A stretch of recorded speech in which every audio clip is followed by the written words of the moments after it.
Hey Blazers fans, this is Ryan Rupert and you are listening to The Briefcase with Casey Holdahl. Greetings, Blazer fans, and welcome to The Briefcase presented by Spirit Mountain Casino. Episode 190 of The Briefcase presented by Spirit Mountain Casino. I am Casey Holdahl. I am with the Portland Trail Blazers on the road in Boston as they begin a 3-game road trip after finishing up a homestand, or at least a home-heavy schedule in which they played 8 of their last 10 games at home. They wrapped up a 4-game homestand by splitting a back-to-back versus the Heat and the Raptors. The Blazers pull away in the second half versus the Heat to secure the victory on Thursday, but then are outlegged in the fourth quarter versus the Raptors on Friday to finish up that homestand. We'll talk about those games. We'll talk about the Trailblazers heading out for a 3-game road trip with stops in Boston, Washington, D.C., and New York, at least as of right now. And we'll also hear from Sidy Cissoko on this edition of The Briefcase presented by Spirit Mountain Casino. Well, after having a back-to-back, sweeping a back-to-back versus the Lakers and the Kings, Trailblazers had 3 days off last week before starting yet another back-to-back, which they split versus the Miami Heat and the Toronto Raptors on Thursday and Friday night. With that split, the Trailblazers are now 23-23, remain at 500, are 13-11 at Moda Center, and are 9-3 since the start of 2026. Even though they lost that game versus the Raptors, Trailblazers are still one of the best teams in the NBA, if not the best record in the NBA since the start of 2026. What's more, the back-to-back, which was Portland's second, as I mentioned, in a row after sweeping the Lakers and the Kings in consecutive games last week, wrapped up a stretch in which Portland played 8 of 10 games at Moda Center. They went 7-3 in those games. Trailblazers really rounding into form as we start 2026. Portland got that back-to-back off to a great start with a 127-110 victory versus the Heat in Portland in front of a crowd of 16,824 at Moda Center. The victory was the first time the Trailblazers had defeated the Heat at Moda Center since 2020. The Portland Trailblazers might be one of the few teams in the NBA, maybe the only team in the NBA, that actually has a better record versus the Heat in Miami than they have at home. You know, Miami, people like going to Miami for various reasons. A lot of times, sometimes that doesn't result in necessarily a great performance when you're playing in Miami. Not the case for the Portland Trailblazers. Again, have a better record in Miami than in Portland versus the Heat, which is, a little bit different. So after going into the half of that game with a 1-point lead, the Blazers went on a 17-2 run over a 4-minute stretch midway through the third quarter to take control of that one. Blazers would never trail again in that game, going up by as many as 21 while outscoring the Heat 63-47 in the second half. 6 Blazers scored in double figures in that game. The team as a whole shot 50% from the field, 40% from 3, and 85% from the line. Blazers with some excellent three-point shooting in that game versus the Heat, one of the main reasons why they were able to pull away in that one. Shaedon Sharpe, who's been on a great run as of late, scored 24 of his 27 points in the second half, while also finishing with 7 rebounds, 4 assists, 3 steals in 33 minutes. Deni Avdija, who has been in and out of the lineup recently because of that back issue, posted 20 points on 6 of 11 shooting from the field and 6 of 6 shooting from the line, 7 rebounds, 4 assists in 17 minutes. Deni ended up leaving that game early and did not return. The Trailblazers were able to get that victory with Deni only playing in the first half. That's something that I think the Blazers will probably be managing here for the next couple weeks. Back injuries are always a little bit tricky. It seems like Deni has improved as of late, but again, he has been in and out of the lineup with that injury, and I could foresee that continuing on for at least a couple more games. We'll see how that plays out, though. Caleb Love also came off the bench in that game to post 20 points on 8 of 19 shooting from the field, 4 of 12 shooting from 3 to go with 4 rebounds, 4 assists in 33 minutes. Caleb Love, an absolute revelation for the Portland Trailblazers this season. Get Caleb Love to the rookie sophomore game at All-Star Weekend. Toumani Camara finished with 16 points, 8 rebounds, 6 assists, and a steal in 35 minutes. Drew Holiday, also still on a minutes restriction, but played very well in that one. 15 points, 7 assists, 2 rebounds in just under 19 minutes. Jeremy Grant in that game coming off the bench to score 12 points, 2 steals, and a block. So the Trailblazers get that game versus the Miami Heat on Thursday, going straight into yet another game on Friday versus the Toronto Raptors. Unfortunately, Portland's hot shooting in the second half of Thursday's game versus the Heat did not end up transferring over to Friday's game, particularly in the first half. The Blazers put up just 12 points in the first quarter and were outscored by 10 in the fourth quarter to come away with a 110-98 loss to the Raptors in front of a crowd of 17,438 Friday night at Moda Center. The loss broke a 4-game winning streak for the Portland Trailblazers. Blazers were able to shake off that rough start of scoring just 12 points in the first quarter. It's not like the Raptors were playing especially well in that first quarter either. They only had 19 points in the first quarter. So again, it's not like they were setting the game on fire. And the Blazers were able to rally back in that game, so they were able to overcome that poor start, but they were not able to overcome the Raptors in the fourth quarter. It seemed like they had a lot more energy than the Trailblazers. Blazers playing on the second half of back-to-back, I could absolutely see that. So even though the Blazers were able to get back into that game and even held a small lead in the fourth quarter, they were unable to keep pace in the final 10 minutes with Drew Holiday on a minutes restriction and Denny Avdia out for that game, along with Robert Williams III and Dwap Reith, all those guys sitting out that game versus the Raptors due to injury. So you're playing on the second half of back-to-back. Drew's on a minutes restriction. You don't have Denny, and you don't have Rob, and you don't have Dwap. Jeremy's still on a minutes restriction as well. So potentially one of those games too where Blazers just maybe didn't have enough guys available to win that versus a very good Raptor team. I don't know if people are necessarily know how good the Toronto Raptors have been this season. They don't have that one guy who's just playing fantastic basketball. They're just playing really good team basketball right now, and they're getting victories because of it. And unfortunately for the Trailblazers, they were able to get one of those victories on Friday night versus the Trailblazers to sweep the season series versus Portland this year. Season series don't really matter all that much when we're talking about the Eastern Conference, but nevertheless, Raptors winning both the game versus Trailblazers this season. Both Drew Holiday and Shaedon Sharpe finished that game with 21 points, with the former adding 7 assists. That's the first one, Drew Holiday, and the latter, Shaedon Sharpe, getting 7 rebounds. Toumani Camara with 16 points, 6 rebounds, 2 assists, a block, and a steal in that game as well. Donovan Clingan, yet another double-double for Donovan Clingan. 13 points, 16 rebounds, while also getting 3 steals and 2 assists in 29 minutes. Caleb Love in that game, 11 points, 4 rebounds, and 3 assists off the bench. So the Trailblazers split that back-to-back to remain at 500 for the season and now head off on a 3-game road trip. We actually left a day early. Typically, we usually leave the day before the game, so the first game on this trip being Monday versus the Celtics. Team decided to come out a little bit early on Saturday. That's today, which probably makes some sense too because travel, as you can't really see because my windows are closed, but the snow coming down pretty good here in Boston. A lot of the story here on the East Coast is about the winter weather that they're getting here on the East Coast. Games have already been postponed in places like Memphis. They've already moved up games in places like Charlotte. Those are the kind of places that generally not very good, don't have a whole lot of experience dealing with snow or inclement weather. So those places tend to shut down pretty fast. I'm curious to see how this road trip goes. Trailblazers with a Monday game versus the Celtics, 5 p.m. on NBC and Peacock, leading into a back-to-back versus the Wizards in DC. That's a 4 o'clock start on Tuesday, and then a couple days off before facing the Knicks at MSG at 4:30 start on Friday. Seems to me like the game versus the Celtics, I'm not at all concerned about that. They know what they're doing here in Boston. It's a late start, so it's an 8 p.m. I am curious how the back-to-back is going to go versus the Wizards, seeing as how it's an 8 p.m. start, so that's going to be pretty late getting into DC as it is. Not entirely sure what the weather is going to look like. They're predicting at least a foot of snow here in Boston. I'm not entirely sure what the prediction is in DC. Obviously, these are places that are generally pretty good at dealing with weather. So we'll just have to see how it goes. But these are the kind of trips too where, there's always so much talk in Portland when we get snow that the entire city shuts down, and that's true.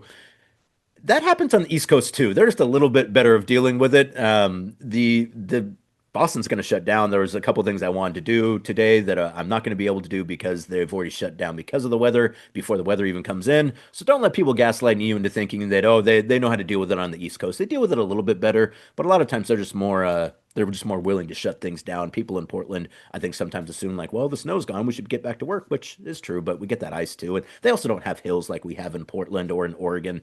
The hills are the issue and the ice is the issue. We do a pretty good job dealing with snow. I'm going to defend my Northwest brethren here a bit, but no one can deal with ice because ice is way tougher to deal with. But to get back to the Portland Trailblazers, it'll be interesting to see how the weather affects this trip for the Trailblazers. I'm guessing that probably all these games will happen as scheduled, but we have had games throughout the years canceled that had to get made up after the fact. I remember, I don't know how long it's been now, but we had a game versus the Brooklyn Nets that got postponed even though we were already in New York, and they got snow, but it wasn't like a ridiculous amount of snow or anything. But they did cancel that game. The team ended up having to come back for a 1-game trip to to Brooklyn to face the Nets at the end of the season. That must have been like 7 or 8 years ago now. But so it does happen, but not entirely sure what's going to happen on this trip. But as far as I know, everything going on as scheduled for the Trailblazers. As I mentioned, they've faced the Boston Celtics here in Boston on Monday, 8 p.m. start time for that one, NBC and Peacock. Then 7 o'clock local start, 4 o'clock Portland start versus the Wizards in DC on Tuesday, then a couple days off, then a 4:30 start versus the Knicks at Madison Square Garden to wrap up this trip in New York, and then a long flight back to Portland to then face the Cleveland Cavaliers on Sunday or a week from now. So should be an interesting trip. Some very good games, some very good teams. Be nice to see if the Trailblazers are able to come out to the East Coast and get some of these games. They've had a little bit of trouble this year versus the Eastern Conference teams, which, when tiebreakers are at stake and so on and so forth and playoff positioning, you'd rather do better versus teams in your conference than versus teams from the other conference. But you'd also rather just play well against everybody. So I'll be curious to see if the Trailblazers are able to kind of shake off some of the issues they've had versus some of the Eastern Conference teams this year on this trip versus the Celtics, the Wizards, and the Knicks. Well, the team got into Boston on Saturday, and it was dreadfully cold. I think the temperature was 5 degrees, 1 degree with wind chill. It's warmed up a little bit on Sunday, which is often what happens when the actual snow comes in because, the clouds come in and that kind of insulates things, and the temperature rises a little bit. So it's a little bit nicer from a temp perspective. I think it's about 10, 15 degrees here in Boston today, but the snow is coming down pretty good, so we'll see how that goes. So probably spending a lot of time here in the hotel on this trip, and if you are wanting to spend time in a nice hotel, I would tell you to go to Spirit Mountain Casino and experience their unmatched level of coziness and comfort by experiencing their newly remodeled hotel lobby at Spirit Mountain Casino. Their rooms have all the essentials from high-speed Wi-Fi to 24-hour front desk service. A lot of the hotels we stay at are very nice, but the high-speed Wi-Fi sometimes not so high speed, makes it difficult to upload the editions of the Blazers balcony and the briefcase sometimes, but that is not the situation at Spirit Mountain Casino. High speeds, can upload all your podcasts, download, stream, whatever you want at Spirit Mountain Casino. So choose the room that best suits you and book your stay now at Spirit Mountain Casino on Highway 18 in Grand Ronde. Elevate your game. Well, the Trailblazers had a practice on Sunday in Boston at Boston University, which is just down the road from where we're staying. And after practice, got a chance to talk to Sidy Cissoko about his season. Sidy's averaging 6.2 points on 39% shooting from the field, 33% shooting from three, and 70% shooting from the line to go with 2.3 rebounds, 1.4 assists, and 21.6 minutes per game this season. He has started in 20 of the 41 games he's played as a two-way player, which is phenomenal value for the Trailblazers. Sidy has been one of those guys who has played so well this season. It's been so important to the Trailblazers' ability to stay afloat while they've been enduring injuries, along with Caleb Love. Just a really cool story for the Trailblazers this year, having two-way guys really contributing to the Trailblazers this season, and it's great for those guys as well. So over the course of the conversation with Sidy, we discussed how the team is playing, particularly since the start of 2026, gaining experience through the course of a season, wanting to play 110%, the job of a two-way player, where he's improved the most this season, trying to be more like Toumani Camara, which is something we should all be trying to do, starting as a two-way player, team camaraderie, having an international locker room as the Trailblazers do, playing with an attitude, coming up on the 50-game limit that exists for two-way players, wanting to get the Trailblazers back to the playoffs, and the proper pronunciation of his name. It's always a pleasure talking to Sidy. He had some really fun stuff to say after practice at Boston University today. Here's Sidy Cissoko after today's practice. We're here with Sidy Cissoko after practice at Boston University. So, Sidy, first off, how would you say the team is playing right now? I feel like particularly since the beginning of the calendar year, it seems like you guys are playing really good basketball. It seems like everyone's really fit in where they're trying to get in. I mean, it's great. I mean, at first it's good that see people that was hurt at the beginning of the season just to come back, and Drew, JG, and Denny. His lower back hurt, but he's getting better every day. So everyone trying to get better every day. But no, I mean the chemistry is great. All the coaches and stuff like that. We did a great month. We have one of the toughest calendar in the league.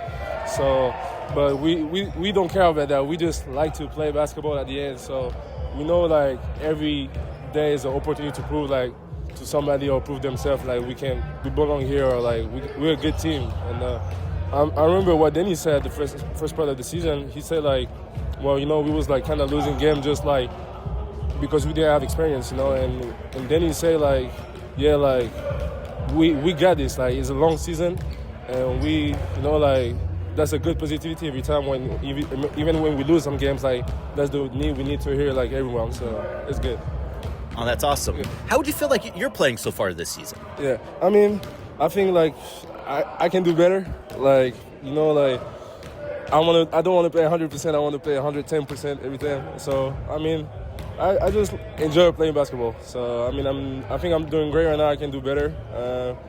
I'm still young, so I still got time. Me and Silo, we're doing great as a two-way guys. Like just be there and just help the team that like when the team is not like healthy, like we got to do our job to keep like with the same like rotation, like we play the same way. So I think we find out the flow of the team like that. So it's great. Yeah, absolutely. Where do you feel like you've improved maybe the most this season though? Probably just the shooting wise. Yeah. Lately I got some thumb problem, but it's tough to shoot when when your finger jam a little bit. So, but now I think I'm improving a lot in shooting and just be vocal, be like a defensive leader, like two, and like I'm just doing what two's doing on the court. I'm just trying to do the same. So it's fine, man. That's cool. You mentioned being a two-way guy. Yeah. And you've started a lot of games this season. Yeah. How do you feel like it's gone for you? And when you entered this season, did you ever think like I might be starting for this team this year? No, really.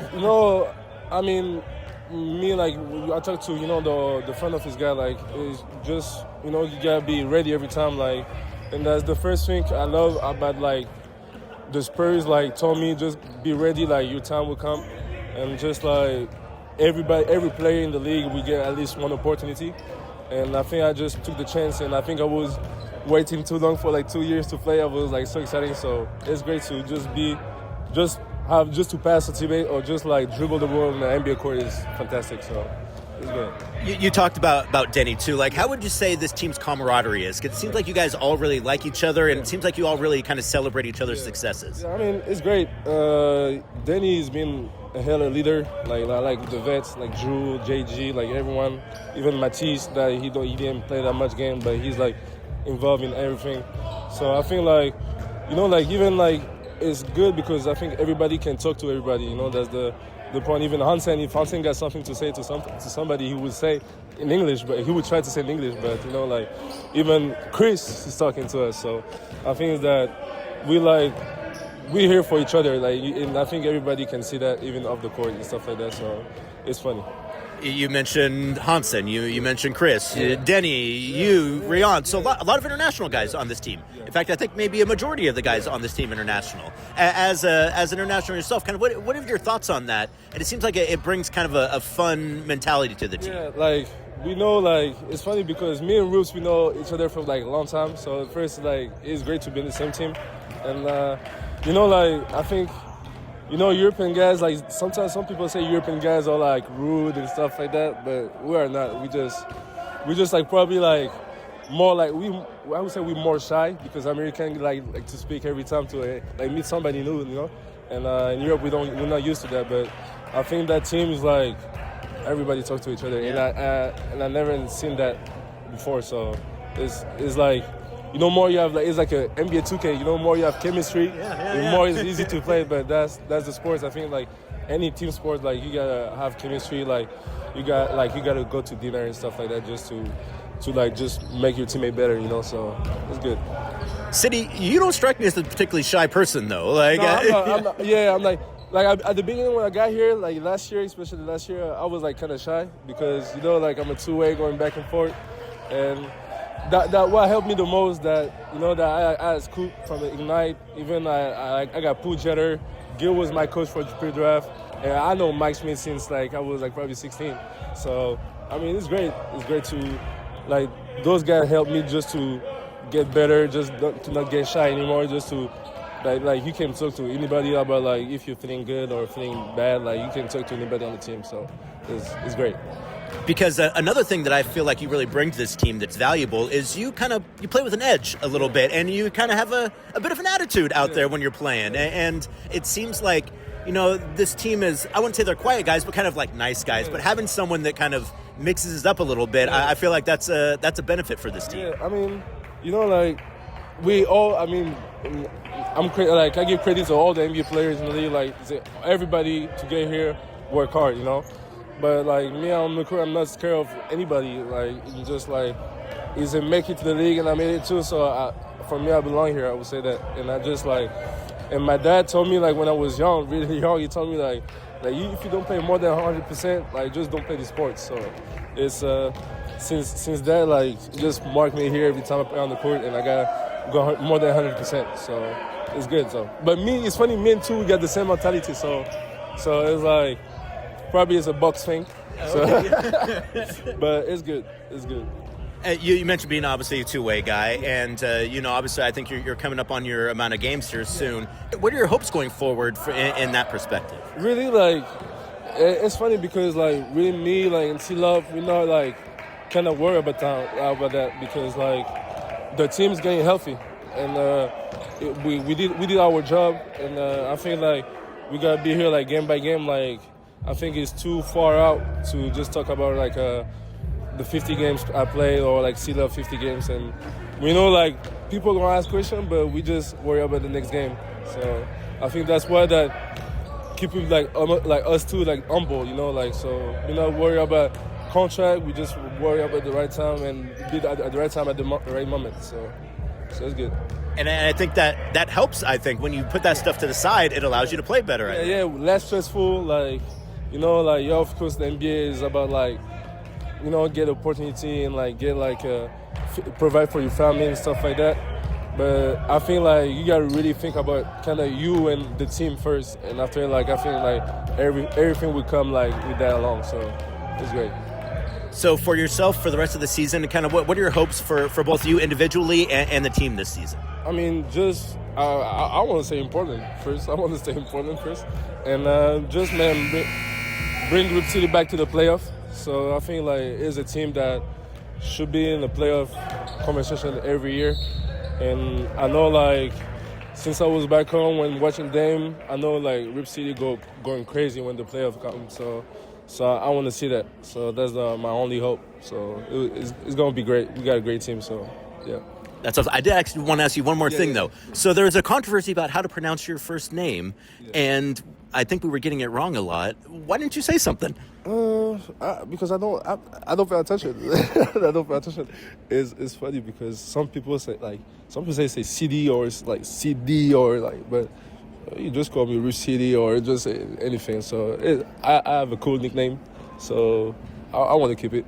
So, but no, I mean it's like C and D, like the CD, like is simple. But I'm not mad if people like just say my name wrong. So.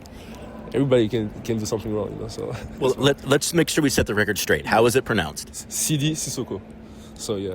So, but it's tough. I got a French accent, so it sounds better from you anyway. So, so I mean, it's great. I'm grateful. So blissful and stuff like that. So appreciate you for having me, man. So, I appreciate you, Sidy. Thank you. Yeah.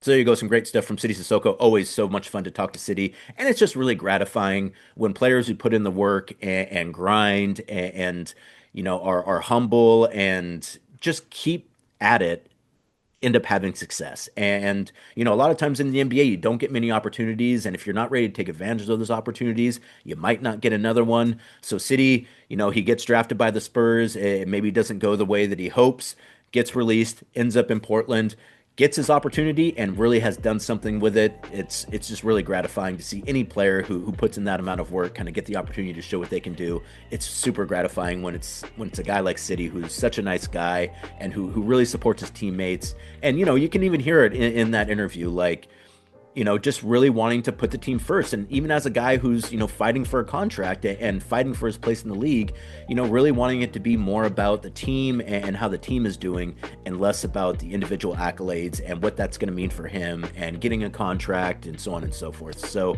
you want to see guys get taken care of, but also you appreciate it when guys take a team first mentality into those kind of situations. And that is absolutely what Sidy has done this year. It's great to see how much success he's had, and I fully expect that Sidy's going to be able to continue that as he continues to mature as a player. And that's going to do it for this edition of The Briefcase. Thank you so much for joining me. As always, more podcasts as we go on this Eastern Conference road trip, weather permitting. Until then, please like and subscribe wherever you get your podcasts to The Briefcase and The Blazers Balcony. We will talk to you soon. I am Casey Holdahl. Go Blazers.